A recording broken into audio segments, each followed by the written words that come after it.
Hoş gördük mənim əzizlərim. Bugün sizlərə mən Ulu Borsalımızın ağır ellerinden biri olan şairlər, aşıqlar, ziyalılar yurdu olan Kəpənəkçi elinin şair oğlu Ziyad bəy Novuzoğlu yaradıcılığından Borsalım adında güzel bir şiir paylaşıram. Şair yazır ki, çok mahallar gezdim, eller dolandım. Gördüm güzellikte birdi Borsalım.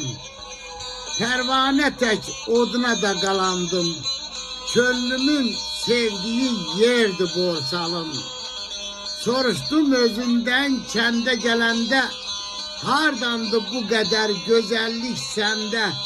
Bir baxış min sual yarattı məndə. Demə başdan başa sirdi Borsalım. Mertləri düşmənə sinə dağıdır. Şəhli talalar cennet bağıdır. Fərq eləməz fəslin hansı çağıdır. Həmişə təzədir, tərdi Borsalım. Bizə öz adıyla, öz şöhrətiyle, könüller oxşayan təbiyyətiyle, doğru əməliyle, düz qeyrətiyle təb gətirdi, ilham verdi Borsalım.